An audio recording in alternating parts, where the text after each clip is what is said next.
a film like Scarface, the rise and fall of an American gangster. Remember when a gangster movie came out that was so over the top, so profane, and so violent that critics walked out of the premiere in disgust? Lucille Ball reportedly hated it. Dustin Hoffman allegedly fell asleep. The MPAA slapped it with an X rating 3 separate times. 40 years later, it's one of the most quoted films in American cinema. Directed by Brian De Palma, written by Oliver Stone, and starring Al Pacino as Cuban refugee turned drug kingpin Tony Montana, with Michelle Pfeiffer, Stephen Bauer, and Robert Loggia rounding out the cast, Scarface took a 1930s gangster remake and transformed it into a Miami-soaked drug epic that nobody in Hollywood saw coming. Today we're going to count down 15 weird facts about Scarface, and stick around for number 1 because it's the story of how every critic in 1983 got it wrong, and one famous director in the room knew it the whole time. Hit that like button, subscribe, and drop your favorite Scarface line in the comments. We all know you got one. Okay, now who's ready to say hello to my little friend? Yeah, not good. Let's get into it. Number 15. The movie only exists because Pacino couldn't let it go. Now, most movies get made in boardrooms, but Scarface got made because one guy walked out of a theater and refused to shut up about it. In the mid-1970s, Al Pacino caught a screening of the original 1932 Scarface at the Tiffany Theater on Sunset Boulevard. Paul Muni tearing through the screen as Tony Camonte, and something, it clicked. Pacino walked out, called his manager Martin Bregman, and essentially said, "Hey, drop what you're doing, you need to see this." Bregman watched it. He was in. Most big films start with a producer and a budget. This one started with one actor in a dark theater thinking, hey, I can do something with this. I wanted to imitate him. I wanted to do something. I was inspired by that performance. And Pacino, he didn't let it go. He stayed obsessed for nearly a decade. He tried to set up the remake as a straight period piece first, a black and white 1930s throwback, the whole deal. But that version stalled. Other projects got in the way. But Pacino kept circling back to that Tiffany Theater screening. He kept pulling Bregman into conversations about it and kept insisting that there was something in Paul Muni's performance that was worth chasing. By the time that Scarface finally went into production in 1982, Pacino had been carrying the idea around for roughly 7 years. Most actors, they would have walked away after the first dead end. But Pacino, he treated it like a second job. Number 14, the one decision that rewrote the whole movie. Most creative differences in Hollywood are two people arguing about a scene. Scarface's creative difference rewrote the entire DNA of the movie. Sidney Lumet was the first director attached, and before Oliver Stone ever came aboard to write the script, Lumet pitched the idea that flipped everything. Sidney Lumet had the idea of putting it in Cuba, which I thought was a brilliant idea.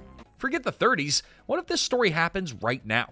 Right now met 1980 Miami. The Meryl boat lift bringing roughly 125,000 Cuban refugees into South Florida over about 6 months. A real-world event tailor-made for a remake that needed new blood. That pitch brought Oliver Stone on board. Stone had turned it down at first. He wasn't interested in doing another Italian mafia movie, but Lumet's angle flipped a switch. Swap the vice. Prohibition gave you bootleg whiskey. The 80s? That gave you nose candy. Now here's the twist that most people don't know. Lumet never actually directed the movie. He clashed with Bregman over creative direction and then left the project, and then Brian De Palma replaced him. The guy who sparked the most creative pivot in Scarface's development never got to direct a single frame. He just lit the fuse. Without that pivot, there's no Miami, no Marauder synth score, no Tony Montana, just a period piece that we wouldn't still be quoting 40 years later. Number 13, the audition that drew blood. When casting started, Michelle Pfeiffer wasn't on the short list. She wasn't on the medium list either. Her biggest credit was like Grease 2, a sequel that did her career no favors. Pfeiffer's agent had to call Bregman's office offering her up. Michelle Pfeiffer's agent called me and suggested that I meet with her. And she paid for her own flight to the audition. Al Pacino wasn't sold, but De Palma and Bregman were both in her corner, with Bregman later saying when she got up on stage, she brought out the light. Now, Pfeiffer walked into a 2-month audition marathon that felt more like an endurance test than a casting process, and she started falling apart. Eventually, De Palma told her, "You know, doll, it's just not going to work out." For most actors, that's where the story ends. Except a month later, the phone rang and there was one more screen test. This time, Pfeiffer walked in with nothing to lose, and that is when it clicked. The scene called for Elvira smashing dishes at the dinner table. Pfeiffer went all in, glass flying in every direction, and then cameras cut. And everyone noticed the same thing. There was blood. Pfeiffer had accidentally sliced Pacino's finger with flying glass. She thought, well, there goes that part.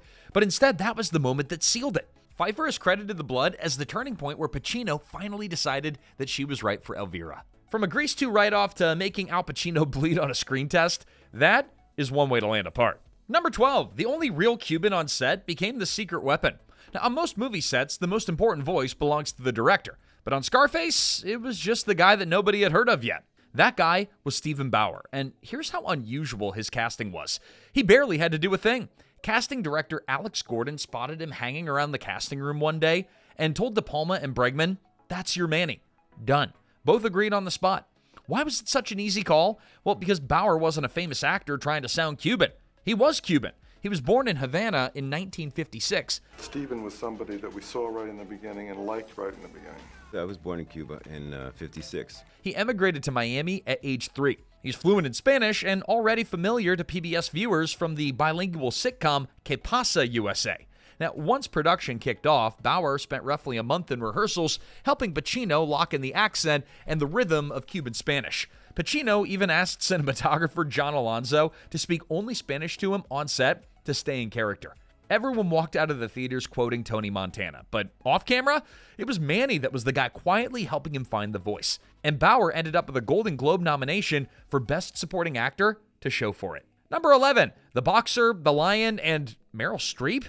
For Tony Montana, Al Pacino wanted something totally different from his previous gangster roles. He wanted dangerous, not polished, but dangerous. Not clever, dangerous. Actually might hurt you, dangerous. So he pulled from 2 scenes that almost nobody would have guessed. Pacino threw on Roberto Duran, the Panamanian fighter nicknamed Hands of Stone. Coal eyes. Hands of Stone, Roberto Duran. In his own words, there was an aspect of Duran, a certain lion in him, that I responded to in this character. Now, here's the part that genuinely surprises people. Pacino's other major inspiration? Meryl Streep. Specifically, Sophie's Choice from 1982. Yeah, that one. Streep played a Polish immigrant. Pacino was about to play a Cuban one. He studied how she disappeared into a character from a completely different culture. In his own words, Streep's work was particularly fine and committed and courageous. Duran gave Pacino something to pull from physically, and Streep gave him a craft model. That makes what Tony Montana stick with you for 40 years. The fact that someone inside that coiled energy is an actor thinking, what would Meryl do? Number 10, Tony Montana was named after a football player. Now, one of the most recognizable names in crime movie history didn't come from Cuban history, and it didn't come from research. Didn't come from the streets either. It came from a football game. Oliver Stone was a massive San Francisco 49ers fan, and his favorite player was their young quarterback, Joe Montana. Joe Montana was the epitome of a winner. When Stone needed a last name for his Cuban refugee anti-hero, he lifted it right off the field. Well, half of it, at least. The Tony part traces back to a 1930s novel called Scarface by Armitage Trail, adapted into a 1932 film where Paul Muni played Tony Camonte. Stone kept Tony as a tribute to the original, and he swapped in Montana for Camonte. Now for the details that nobody mentions. Joe Montana is Italian-American. The surname Montana is actually an Americanization of the Italian Montani from northern Italy. Stone ended up swapping one Italian-derived name for another for his Cuban refugee character. Whether he realized it or not, the name, it stayed in the same family tree. Not bad for a name that comes from a guy just watching the game. Number 9, Miami tried to shut the movie down. Now today, you can't picture 1980s Miami without picturing Tony Montana. The white suits, the neon, the chaos. But in 1982, Miami wanted nothing, absolutely nothing to do with this movie. Leaders in the Cuban-American community read the script and were furious. The film portrayed Marielito refugees as violent criminals, and people worried that it would stain the reputation of thousands of actual refugees who came to South Florida with nothing. Leading the charge was Miami City Commissioner Demetrio Perez Jr. Things escalated fast. Pressure campaigns, attempts to block filming permits. Perez even demanded that the script be rewritten so that Tony Montana would be recast as a communist spy sent by Castro to infiltrate America. The producers politely declined. So De Palma pivoted. The original plan had been to shoot most of the film in Miami, but instead only about 10 to 12 days of filming happened there. Less than 10% of the shoot.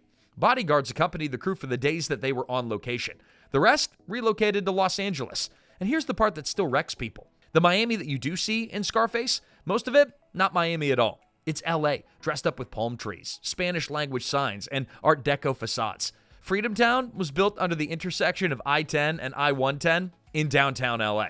Little Havana is actually LA's Little Tokyo. with a Miami skyline painted on a wall. Tony's mansion was El Fioritas in Montecito. The Babylon Club? That was a soundstage at Universal. The movie that permanently defined 1980s Miami was mostly filmed somewhere else because the real city didn't want anything to do with it.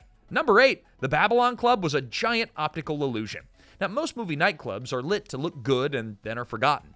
The Babylon Club was engineered like a piece of modern art that actively tried to defeat the crew filming inside of it. Loosely based on a real Miami hotspot called the Mutiny, the set was designed by Italian visual consultant, a circular nightclub ringed with more than 50 mirrored panels, each 8 inches wide and 6 feet tall. It's visually stunning.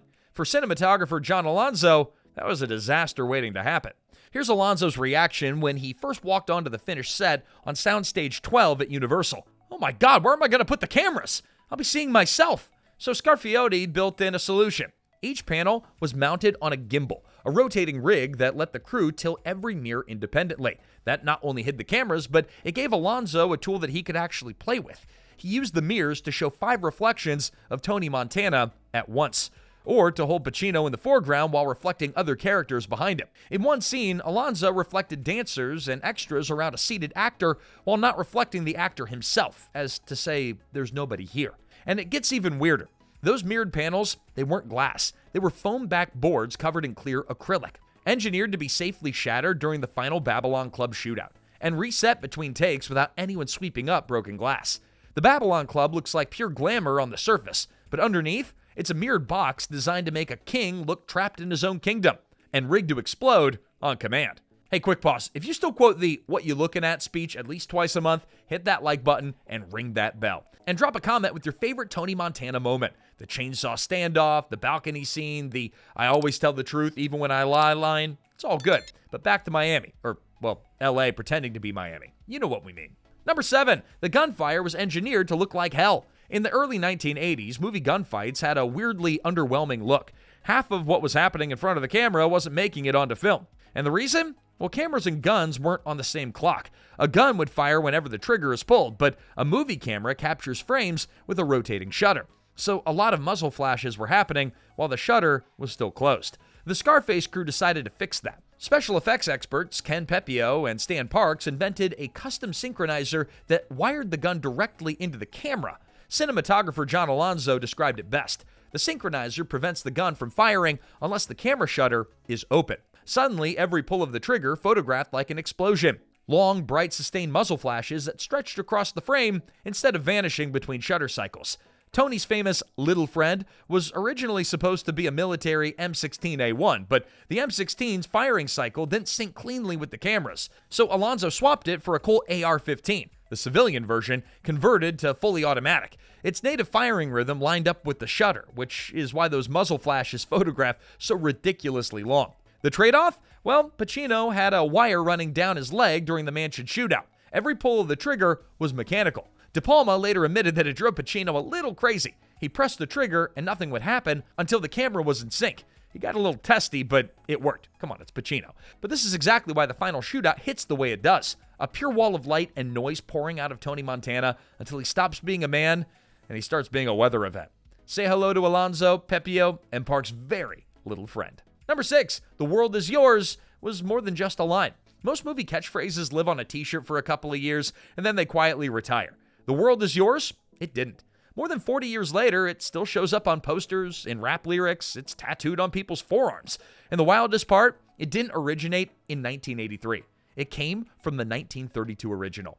In Howard Hawks' version, the phrase shows up on a massive neon billboard outside Tony Camonte's window, a Cook's Tour ad for luxury world travel. The 1932 film ends with that same billboard glowing above Tony's dead body. Pure irony. The slogan outlived the man. But 50 years later, De Palma and Stone pulled that phrase forward. First, they put it in the sky, a Goodyear blimp over Miami. The words glowing in neon as Tony looks up like the universe is speaking to him. Same setup as 1932. A commercial ad the gangster mistakes for a personal promise from fate. Then, they escalated. Once Tony builds his empire, the phrase gets inscribed on an enormous gold globe statue inside his own mansion. A monument to one man's obsession with owning everything, which makes the final shot land the way that it does. Tony's body face down in the fountain at the base of the statue, and the camera holding on the globe above him. The world is yours. Same words, same crushing irony, just dressed up in gold instead of neon. Number 5. The chainsaw scene came from real FBI files, and you never actually see it. Ask anyone about the chainsaw scene, and you'll get the same answers. Brutal, so graphic, they showed everything. They did not show everything. They did not show most of it. They did not show the part that you're certain you remember. Here's what makes it stranger. The source material came straight out of a law enforcement case file. While writing the script, Oliver Stone got access to FBI, DEA, and Miami-Dade police records, interviewing both sides of the war on drugs. And buried in that paperwork, a real drug kingpin who remembered a snitch with a chainsaw and burned the body. Stone has said the story was, quote, on the record.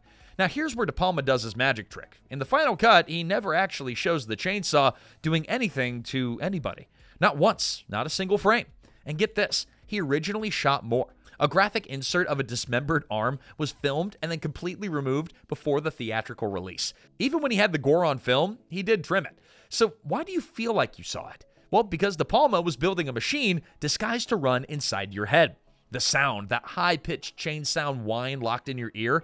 Well, close-ups of faces, panic, sweat, Manny outside the building, the whole thing, right? That wide shot you're embracing for never arrives. And finally, the blood splattering across Pacino's face. Your brain, it finishes the scene for him. Most directors in 1983 would have showed the gore because they had the footage. But De Palma, he trimmed the most intense moment because he trusted the audience to do the gross work themselves. The horror isn't invented. The horror is a research file plus your imagination working overtime. Number 4, the man who wrote Scarface was running from the drug it's famous for. Now, here is one of the strangest contradictions in movie history. The definitive booger sugar movie of the 1980s, well, that was written by a man who was actively trying to quit the stuff.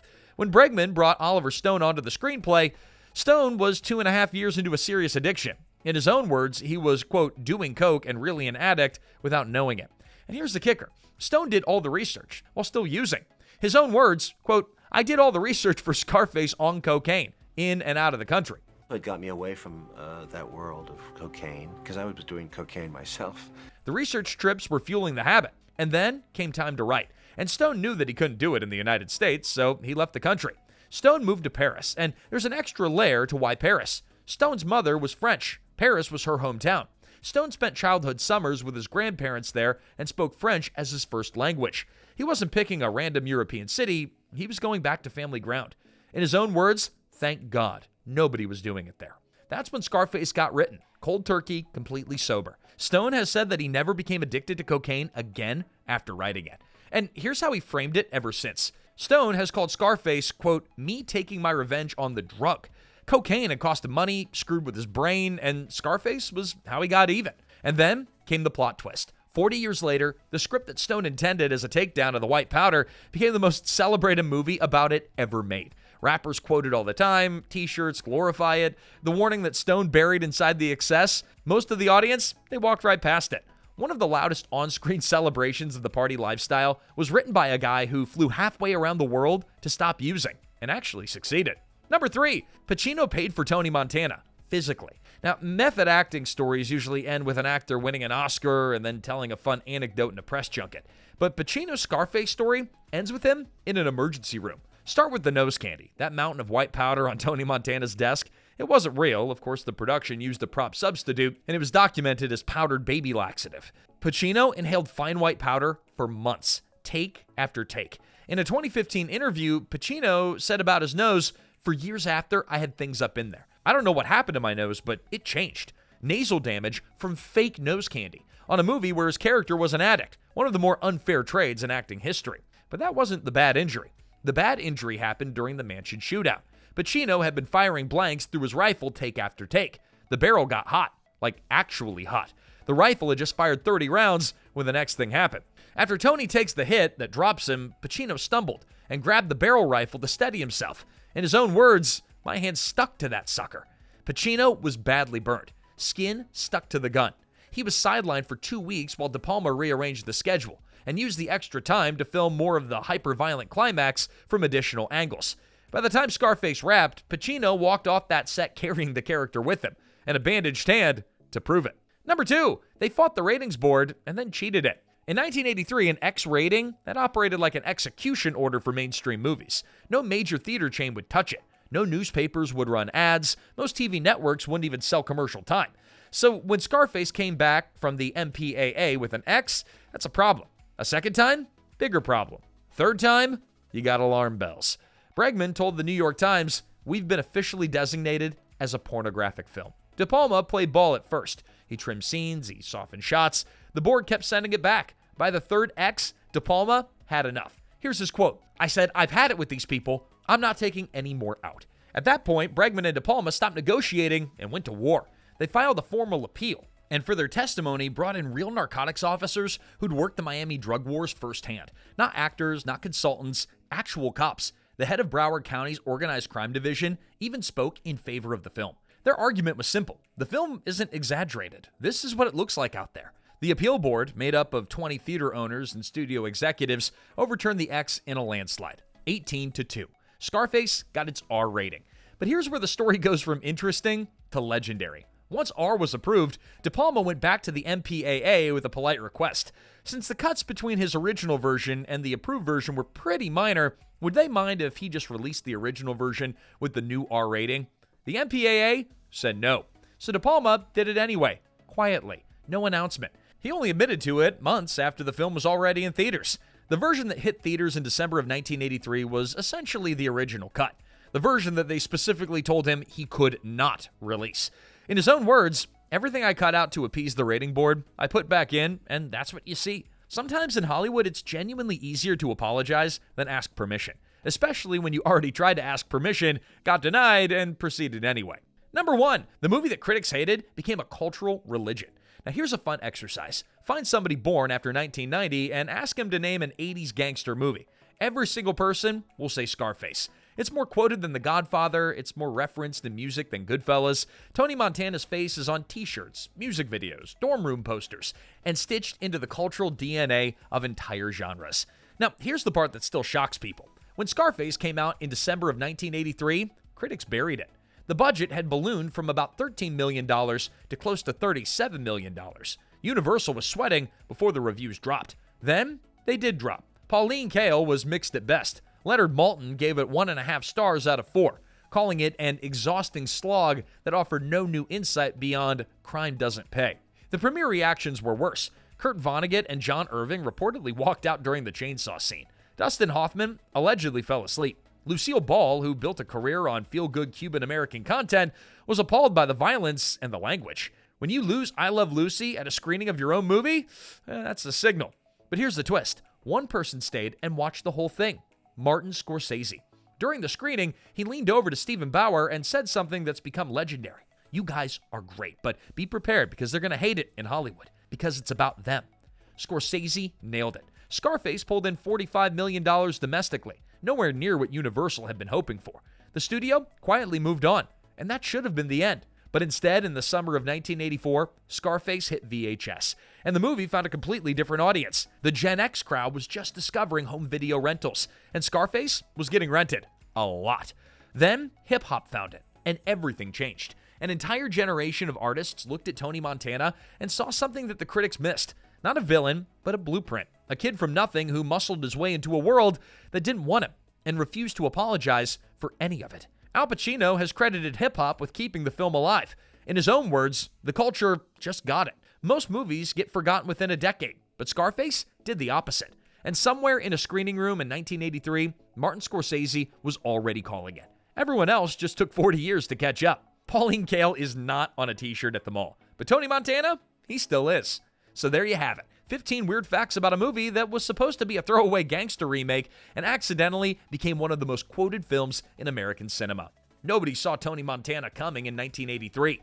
The critics buried him. The studio gave up on him. But 40 years later, his face is still on more t-shirts than most actual movie stars. Turns out, the world really was his. If you enjoyed this deep dive, subscribe for more weird facts from the movies and shows that raced us. And until next time, this is Remember When.